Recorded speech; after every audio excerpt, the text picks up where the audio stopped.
I could literally talk an hour about the previous panel. I'm so happy I joined that. I started to talk about humanoid robotics and how I believe that in 2025 we'll have the first privatized offering, B2C offering on humanoid robotics. Everyone thought I was crazy. Futurism. The funny thing, I was just here, not far from Stuttgart, at a sustainability conference. You remember Greta Thunberg and Fridays for Future? Yes. What are they doing today? It's not that this is not fundamentally important. It's just that how we look at the world tends to change very fast today. Would you agree? So they titled my speech Beyond the Quantum Leap. And I'm not going to talk about quantum leaps in physics, which is a very clear term, and it actually means something. But I'm going to talk about the kind of sort of weed pothead explanation that we do in society when we say quantum leap. When we change how we look at the world, what we human beings do, and when we listen to technology today and everyone says, well, it's cool, now we can take care of the human part. And I was like, what the hell is that? What does it mean to be a mensch, a human being today? And what would this concept of a conscious entity mean tomorrow? And I want to promise you that since we had that GBT moment, right, with large language models, we're now getting tired of large language models because it's been 2 years already, right? So now we're looking at world models, and we've seen the figure and Boston Dynamics and the dancing robots, and we like it, and we kind of sort of cool. And I will promise you that the next 2 years will be substantially different when we start to look at what it means to be a human being. So when I started to look into this field, I was born with the initials AI. So it's very clear to me that, you know, I still think it's real though. I think there is something called a mensch, a human being. I think you're very real, right? But we don't know, and we know very little. But we adapt to that new world. So for 50 years, everyone was saying AI is 20 years away, right? And for the last 2 years, we are saying AGI or superintelligence are 2 years away. So we adapt to a new way of looking at the world. So when I was at this conference talking about sustainability, I had Porsche, Adidas, Hugo Boss, and one of the topics before was aesthetics, right? And I said to them, what do you think human beings will do when we have a robot? So what do you see? What do you mean we have a robot? I said, do you think we will have a robot at home eventually? And they said, yes. Okay, so let's play with that. What does it mean? Yeah, but not everyone is going to have it. It's too expensive, right? And I said, what if price model is not buying a robot, but robot as a service, where you pay 19 euro for the mechanical part that we have gotten pretty good at. We have an Alexa. And like the colleague said, we just download the dishwasher app for $2.99. What do you think will happen? Oh, then many will have a robot, yes. So do you think they will be the same? So looked about makeup, the Turing test. I asked a different question. What kind of haircut will your robot have? Right? Look at your cell phones. Is the cover of your cell phone the same? So we were talking about sustainability, and I said to them, do you know we will have an explosion on consumption? Why? Because our robots will be different. They will be wearing Hugo Boss suits, Adidas sneakers, and walking around in our homes, figuring shit out. connected to 100 million other robots where they're learning in real time, downloading a battle of capitalism because people want to make money out of this stuff. And once you start to talk to them, they do the homework with your kids, take care of your mom. What do? You build a relationship to the robot. When the robot gives you goosebumps, you cannot goose it away, can you? So it doesn't make sense to talk about if it's conscious or not. The only consciousness that I'm aware of is my consciousness. You can all be robots. Right? I have no idea. But no one can take the feeling away from me standing here talking to you. What would you think about if you cut yourself with a paper in your hand, a paper cut? How does it feel like to get... You know what I mean? Can a robot explain that feeling to us? That sensory experience of the smell of a strawberry, the qualia, the conscious experience, that's highly subjective and highly nowism. And probably the only thing that we have, if you are conscious and this is not my simulation or whatever. Right? So I asked him, I said, okay, what do you do with the robot then? When you go on holiday, Lufthansa, CSO, reducing emission, climate change, stop flying, but still fly because you want to make some money. What the hell do you do? Do you turn off the robot and leave it at home? You have a relationship to it, don't you? So you turn it off and put it in your suitcase. So you need one more suitcase. Or does it sit next to you in the plane? So you have 100 million new miles and more customers, don't you? So what are likely scenarios of what human beings would do if that would be possible? And what do we do on innovation and progress? We develop green tickets. Who of you have flown with the green ticket of Lufthansa? You bought the green ticket? Sustainability, right? And I was like, do you want people to be shamed to fly just because they don't post it on Instagram? We need to travel in the air to get together and talk about challenges in the future, right? So they create an innovation. It's a green ticket. Do you really mean that? I said. If you mean that, change it. So every other ticket is red with a skull on it. Stop buying those tickets. Kerosene. Then you make a normal ticket. And then when you go into the plane, you put a red bulb on every seat that is flying the red ticket. Be ashamed to fly and travel and meet people. Is that the best we can do? This is how we approach progress and change. We're not seeing the quantum leap in society today. And it will be so much more different than the world that we live in today. Because we live in a reactive society. We are held hostage from our self-evident truths. We think the world is bad? Really? How was it if you were born in 1900?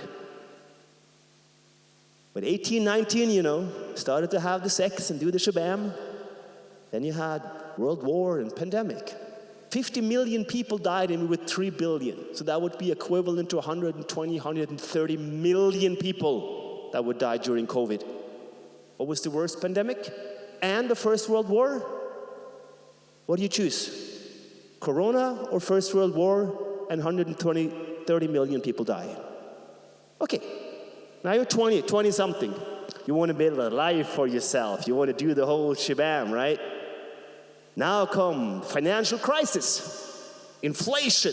Heard about inflation? We have inflation, right? We had that, 4%, everything is getting expensive. 1930 was 30% inflation. 50% of the stock market, gone. All right, you're 30. Kind of sort of want to establish a family, don't you? Then come 1940. Something happened. You had 5 years. Then you survived that. You're 45. Now life can begin. Cuban Missile Crisis, blah, blah, yada, yada, yada. All of a sudden you're 68. You get some weed and some LSD and some hippie movement, and then you die. If you're born in 1970 or in 2000, you experience progress. Never have we lived longer. Never have less people died in wars. Never has less people died in poverty. We want to be 120. We want to have longevity. We want to have bliss, immortality, and divinity out of the machine. So is it really that bad? So we forget that, right? We forget the wonders of Lebendigkeit, what it feels like to be alive. Right? That we are here at Futuromundo, that we can do shit, that we can create stuff, that we can do innovation and make the world better. That's all we have. Right? Did you know that a man produces 500 billion sperm in his lifetime? You did know that? That's knowledge. And that's irrelevant. The relevant part is, you were one of those. It's a 1 in a 500 billion chance that you are even here, that you're born. And then you're in Stuttgart. Friday night, doing the dance moves and everything, you know. So you won the lottery twice. And that's what we are. We have an infinite capability to do stuff. And the only thing that I worry about in this crazy world is that we don't put in enough effort, that we don't do enough, because we become an undead society, a reactive society. We react to impulse, we react to change, and we get tired because it's complex and it's fast, and we just get sucked down into that depressive mode of, oh, I need a sabbatical and a retreat, and I want to work less, and all that. Right? Because it's that intrinsically motivated. And I've been there. I was a professional athlete. I built my companies. Everything I was doing, I was comparing my success to the outside world. But then I realized the real success is getting up in the morning and learning. Today I'm highly successful because I get to learn. I get to experience progress and change. And that's wonderful. We are so privileged to be alive now and to be able to future.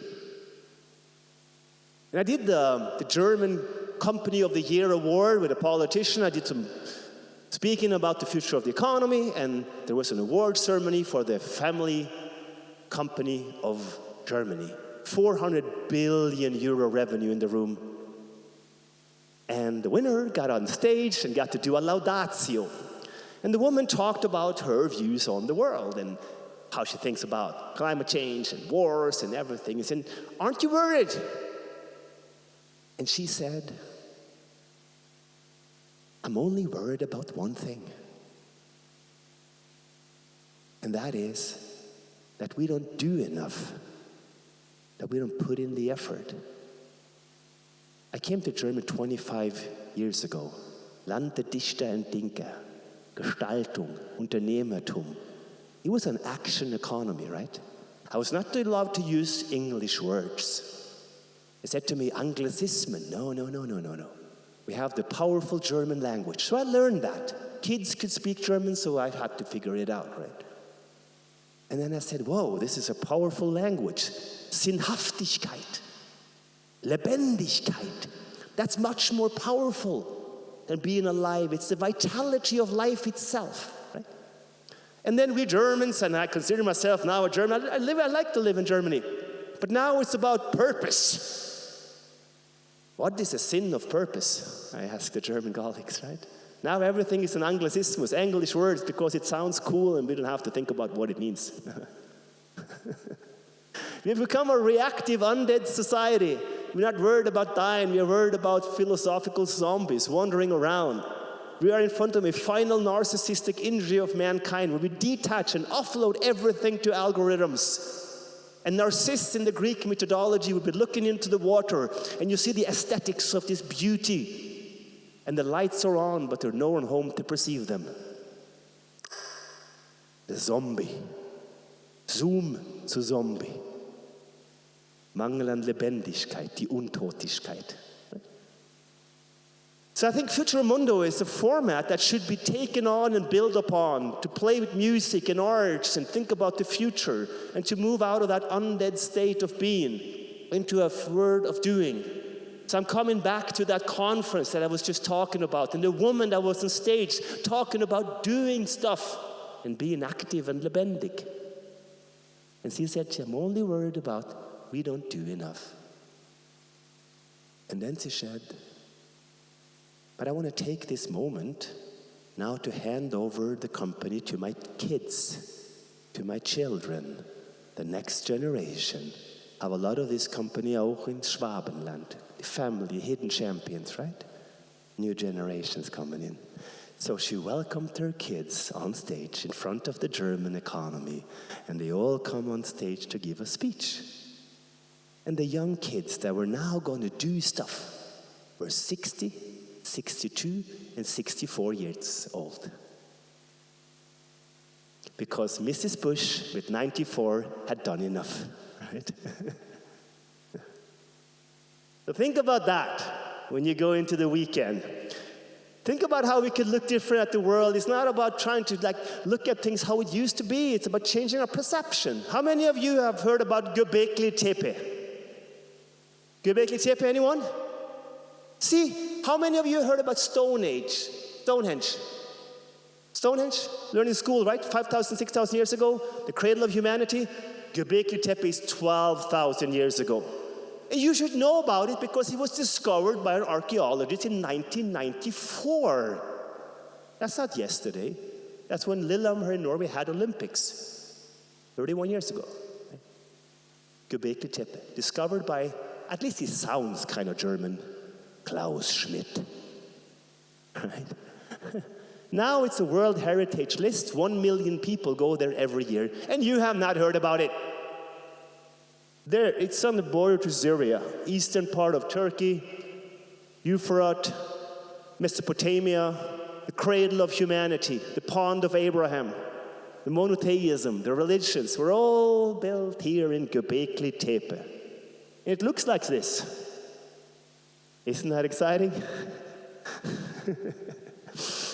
But everywhere you look, you pick up these things, and they are tools. So we were awarded 2 opposable thumbs when we were born to create tools to make life better. And then someone started to dig in the ground, and Göbekli Tepe means thick stomach. So it was hills that were buried to hide stuff that human beings have created 12,000 years ago. When Plato wrote about the hidden secrets of Atlantis, the lost city of Atlantis, where science now have seen there was a big meteor on planet Earth that kind of sort of killed off a civilization. And then they start to dig, and they find this. 6 meters pillars formed in circles, perfectly aligned with the stars. They had signs beyond anything we can imagine. A civilization that lived there, according to recent foundings. Equivalent of 13 soccer fields, everywhere you bury. They only dig there between August and October when it's really dry and 50 degrees, and they only use Turkish archaeologists. So they're going to dig for another 200 years in Göbekli Tepe because they only found out about 8% of Göbekli Tepe. And there are 60 similar sites in the regions, and you have never heard about it. The wonders of humanity, how everything came to be. You could look at here on the side, they had 3-dimensional animals graved into the stones 12,000 years ago, where we were supposed to be hunter-gatherers. And when you stand there, I was there in August last year, and you look out to that field, and you think about the Ark of Noah, and you read about Quetzalcoatl in Mesoamerica, way far in South America, how the same stories, the same sciences, the same pyramids were built 12,000 years ago. You think about yourself, what the hell do I know about our history? And if we don't even know about history and anything that we read and learn about in school, what could we know about the future? And this is the missing and the most fundamental thing that we need to think about today. What do you think will happen when we look into the future? Do you think we will have stagnation? Will it go backwards? Will you take out your Nokia 5110, sir, and play Snake? Right? Or will it continue? Do you think it will continue? Why do we in Germany then act as if there was no progress? We have our philosophers and experts in talk show telling us that's not possible. It's going to be schwierig, right? This is a series, you could look it up on Netflix, Ancient Apocalypse. The guy is highly debated credibility, but what he does, he travels around the world and looks at stuff. And I've been there, I've looked at it. It's crazy. It changes how we looked at pyramid and the cradle of humanity.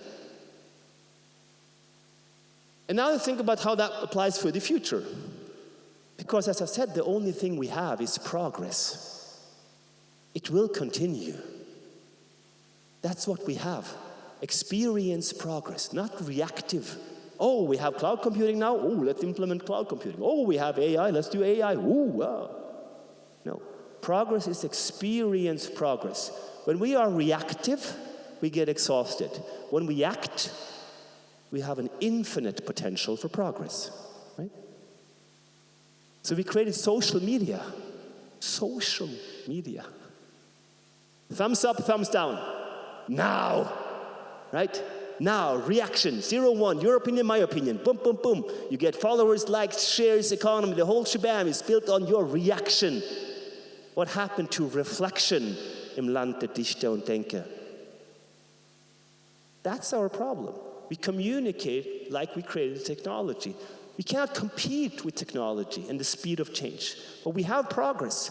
And anyone who thinks we do not have progress, Konrad Zuse, started in 1937. 0.000 second, 0.6 transaction per dollar. Now we're up to 60 billion. Do you see where this graph is heading? Is there a trend? That's exponential progress in technology on the linear graph. Do you think it will continue? Right? Do you see a trend here? Anywhere? You see like things are happening? Energiewende in Deutschland. Oh, teuer alles, no? 25% of the consumers in Germany do not change to the cheapest offering, which is green energy, but they complain on focus and social media. Right? We don't have an energy problem, we have an understanding, problem of understanding. This is how it's developing. And then we have some limitations and problems and everything, right? So I take one technology that is not really good, and that's wind. Habt die Windräder in Baden-Württemberg? Are there windmills here? Yeah. So I read about there are 40,000 windmills that would be needed to serve all the private households in Germany. Just the private households on wind, which is nothing compared to other technologies, but nonetheless, it's okay. 40,000. 8 Jahre Genehmigungsverfahren. Takes 8 years to get one approved. How many windmills do you think we have in Germany? Anyone? Come on, you're an expert. Who thinks 30,000? We need 40,000 and he says 30,000. Anyone else? 5,000, that's a standard. But he's right. We have 32,000. Yes. But the problem is most of them were built in 1990 and 2000, right? So that's trying to stream Netflix on your Nokia 5110. It's going to be difficult.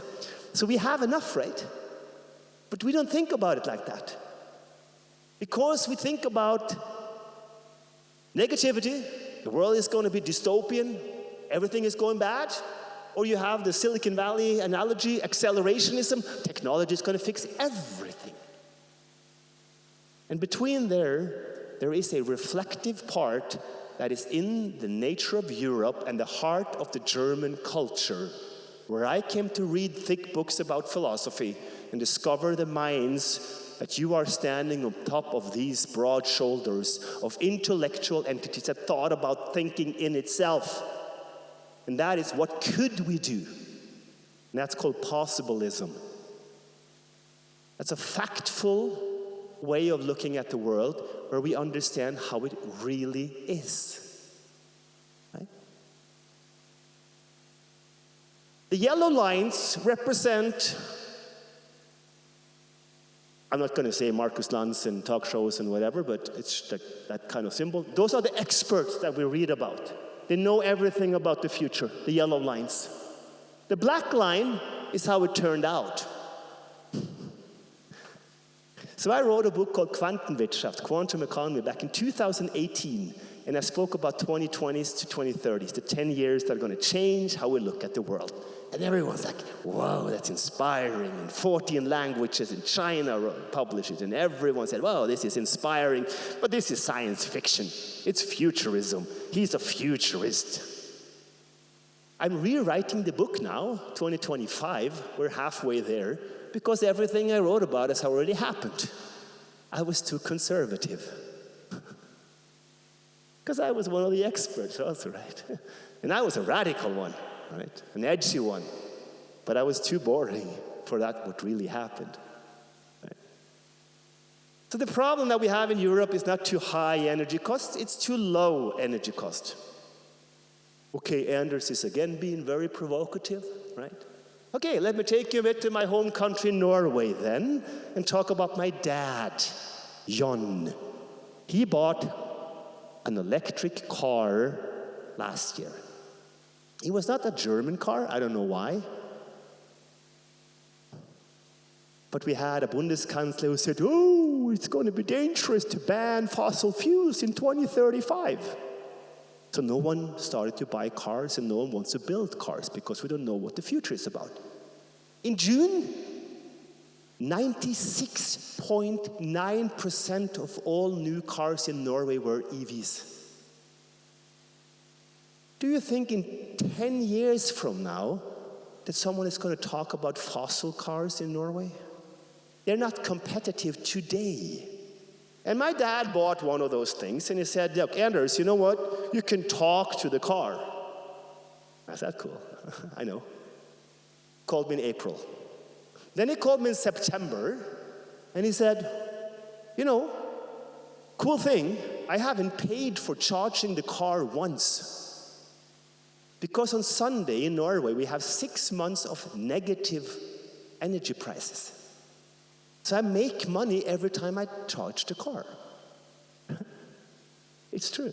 And you cannot really make money because the fixed cost will increase if you spend too much energy. So there are some mechanisms. Of course, people are stupid. Companies want to make money, yada, yada, yada.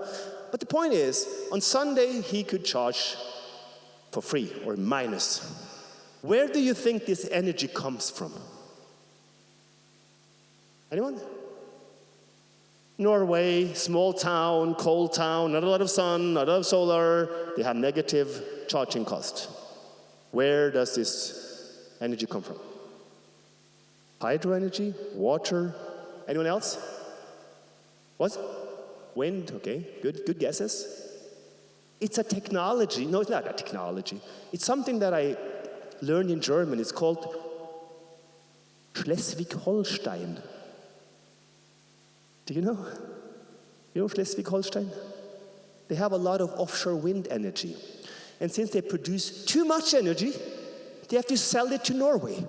Because we were too stupid to take it into Germany, so we send it off to Norway. And since we don't work on Sundays, the industry don't need any energy. So since we haven't found out how to store renewable energies, we sell it to Norway for minus prices so that my dad can charge for free. Did you know that? Did you know that you pay 6 billion euro every year in redispatch costs? Do you know what a redispatch cost is? You have to pay that on your energy bill because we need to keep up with those old grids and the old technologies of coal. We have to keep things running because we produce too much green energy. Do we have a technology and energy problem or a brain problem? Right? So we are in front of these radical changes. We'll figure out how to redistribute and to have that whole shabam. We'll listen to the talk show about China, how coal is a big problem, and they go 21, 22, 23, 24, 26, 28, 29, 44% renewable. Right? And we talk about like, oh, they're bad. Well, they're couple of more people, so based on the population, they are better than us, and they will be much better, and they will be more efficient, and they will be more profitable. It's not about the challenges ahead in terms of climate. It's about competitiveness, efficiency, and capitalism. We will not talk about sustainability in 10 years. We'll talk about hyper-efficiency. Hyper-efficiency is an efficient use of resources, and that's sustainable. The marginal cost of energy will plunge towards zero. We don't see the obvious. We don't see the change. This is, last week, I'm flying back to Frankfurt. On the left side, now sold off from 2 factory companies. I started to make a digital solution in Germany. They sold it off to Link, so now we can talk about it. It's called Free Now. Have you heard about Free Now? Okay. Other one is a tech company that figured it out called Uber. On the left-hand side, 10 minutes to wait for a normal taxi. 43 to 59 euro to take me home. 10 minutes of waiting time, 43 to 59. On the right hand, a green energy car, 24.93. What would you choose? What did I choose? Right?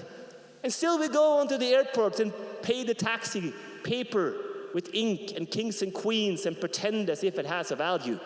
Just because the gold is shining, it doesn't have a value. We just created that. So I chose the 24.93. Is that okay? Right? Week later, it's 49 to 66 euro for the taxi and 22.93. What would you choose? Right? That's reality. That's the life we live in today. So it's like going to the bar tonight and say, can I have a glass of wine? Yes. It costs between 12 and 18 euro. It's stupid. So I ordered the black option here, 22.93, okay?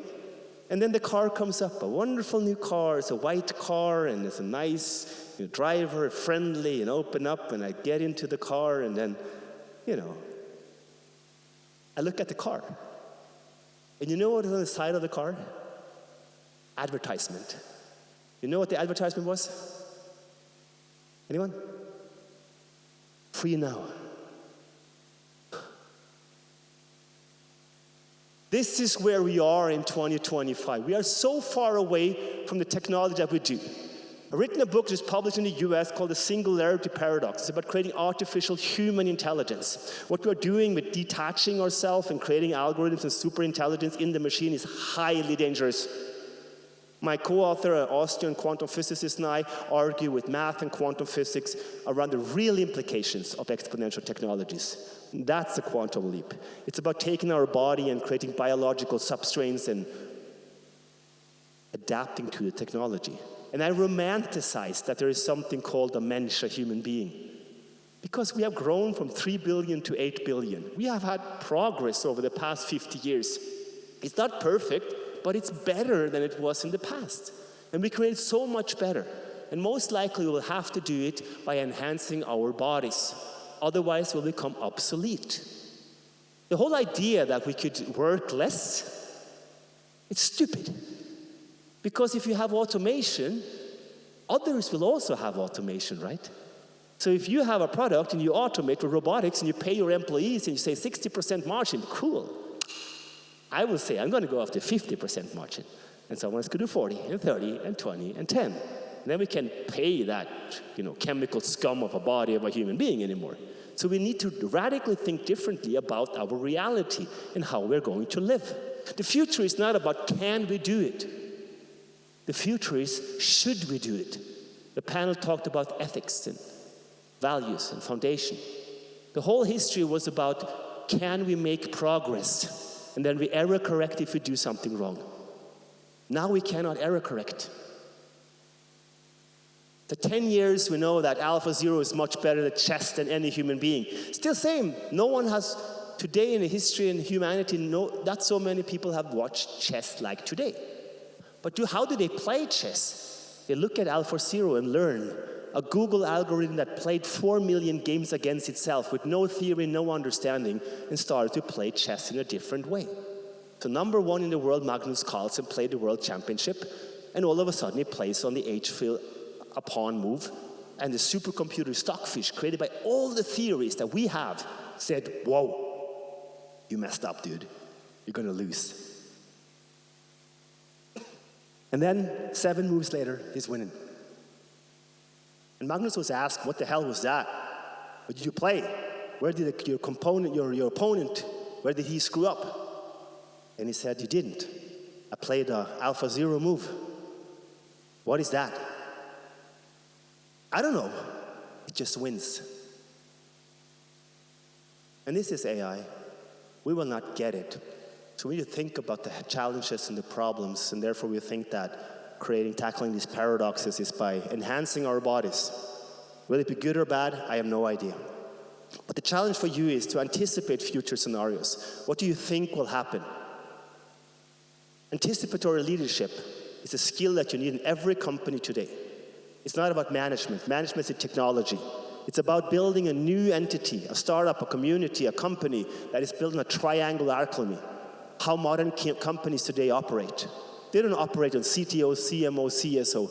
They operate on a structure where you build a werdende Organisation, a becoming organization, a dynamic company that changes and adapts to how the world changes. In the end of time, I just want to quickly jump into it.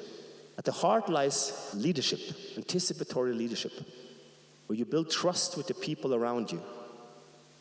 When you have trust, you can have friction because people start to talk to each other. If I trust you, we can dance. It's not about, am I right or wrong? You can also dance, right? But we can also talk about various opinions, right?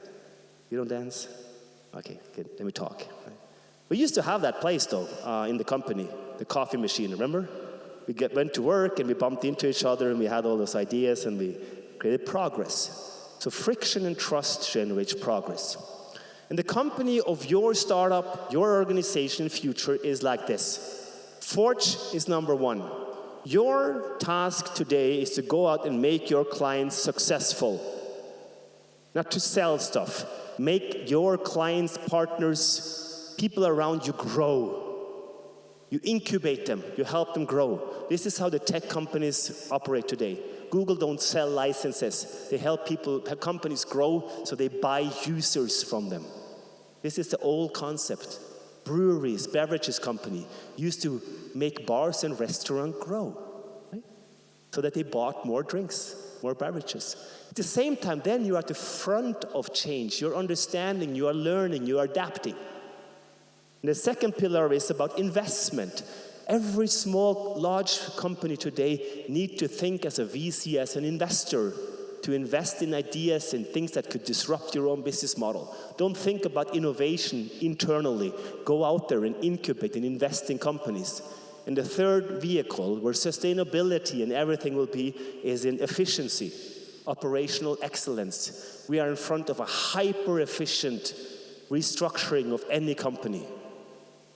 If you see inefficiency, take it away, put it in technology. And that generates three pillars that fight for the same resources. If you have a culture, if you have anticipatory leadership, then you have a dynamic organization. Very short intro to a new concept of the reorganization of the company that I want to share with you today, to take back to your organization, to think about your company and the future in a different way. I call it the becoming organization, a company that's never been there. When you think plausibly about the future, what do you think will happen? And this to me is about that quantum leap or that change in the mindset. It's about the tomorrow mensch. How do you think we will live tomorrow? What will become of us? We know more what is happening in Gaza and in Kabul and in Bucha than we know about our own body. When we get older, what do you think will happen? We talked about the robots in the beginning. They talked about it. Oh, the wife is calling. Take it. It's important. Talk to her. Don't leave the missus on a Friday afternoon. She's going to come back and haunt you, sir. I know that. All right, I'm coming. I'm finishing up. But there was a woman, right? It's important. Right? Take it up. Good. The tomorrow mensch. What is that? How will it be tomorrow? How are we going to live? What will happen? We start to measure our bodies, have nanobots, and change, and adapt to robotics and humanoids. And what kind of future is worth striving for? And we get to experience that. It's the coolest time to be alive, to create this future. And you are the ones that are at Futuromundo to build that future. Never in the history of humanity could you future as much as today. In Duden, Zukünften, zu Zukünften. Right? To take this into the weekend, every time you complain about things and challenges, never had we had more resources. Never had we had the chance to create our own future more, at least our own reality. There are things that are bugging you. Can you change it? The world is not perfect, no. But we can fix and we can make it better. Putting in the effort. So I want to give you this for the first Futuromundo. The future will not happen. The future is what we create. If we put in an intrinsic motivation and we do something. Like I said in the beginning, I had this career of reacting to outside sources, reacting to what people think about me. If we didn't have an intrinsic motivation, a sense of Lebendigkeit, what it feels like to do something, then it's difficult. And it's not about finding a purpose, explaining why I am like I am. Do you like who you are? And if not, can you change it? Is this a simulation? I like the simulation. How can I adapt to it? How can I take away things that I don't like? And I think this whole essence of Futuromundo builds on one thing, and that is that you go out and Zukünften. You future, you do stuff, you put in the effort. You don't react and are frustrated and tired. You have an intrinsic motivation to create a little bit of progress. Everything in life is compound interest, Zinseszins. When you run the marathon, it is not about the end goal, the Ziel. It's about the next step and putting in the effort. And we are so privileged that we still get to put in the effort, right? So in the light of this wonderful festival that is launching, go out and do it. Go out and fill your life. Not get sucked into YouTube and Pornhub and Instagram and TikTok and what have you not the whole day. Go out and do stuff. Fill your life. And I promise you, you will have a fulfilled life.